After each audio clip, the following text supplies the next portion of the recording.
মেয়েটা কে? এই সামনের একটা অফিসে চাকরি করে, রিসেপশনিস্ট। তো কি জানে তুই এই বাড়ির কে? ঠিক আছে, এর পরের ব্যবস্থাটা আমি নিচ্ছি।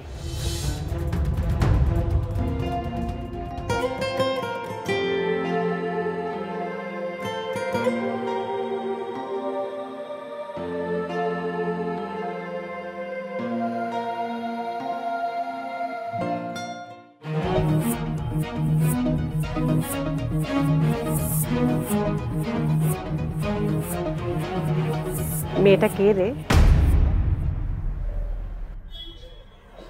কই, কোথায়? ও, আমি কেমনে বলবো? আমি কেমনে বলবো?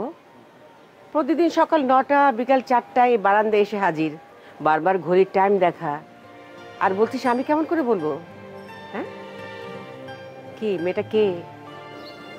এই সামনের একটা অফিসে চাকরি করে, রিসেপশনিস্ট। যেন নাম পিঙ্কি বোধ হয়। আচ্ছা, এই মেয়ের সাথে আমি তোর বিয়ে দেব। আচ্ছা, মেয়েটার বাবা কি করে, কোথায় থাকে? আমি কিভাবে বলবো? আমার সাথে তো কখনো কথা হয়নি। আর তাছাড়া ওর মতো একটা শিক্ষিত মেয়ে, ভালো ফ্যামিলির মেয়ে আমার মতো ড্রাইভারের সাথে কেন বিয়ে করবো? ও, তোর সাথে ওর কোনো কথাই হয়নি? আচ্ছা, তো কি জানে তুই এই বাড়ির কে? ঠিক আছে, এর পরের ব্যবস্থাটা আমি নিচ্ছি। আমি যেভাবে বলবো ঠিক তুই সেভাবে কাজ করবি, পারবি তো?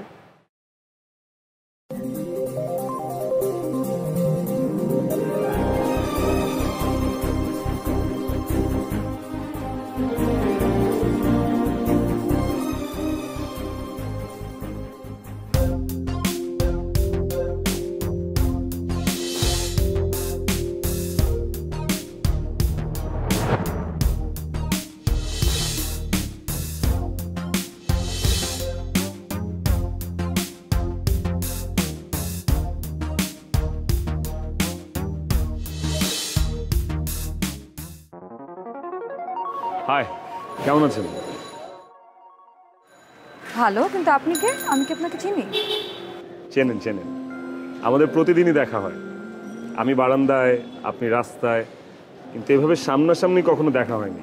তাই হয়তো চিনতে অসুবিধা হচ্ছে। এর চেয়েও ভালো করে যদি চিনতে চান তাহলে গাড়িতে আসুন। আমার কোনো আগ্রহ নেই আপনাকে চেনার বা জান।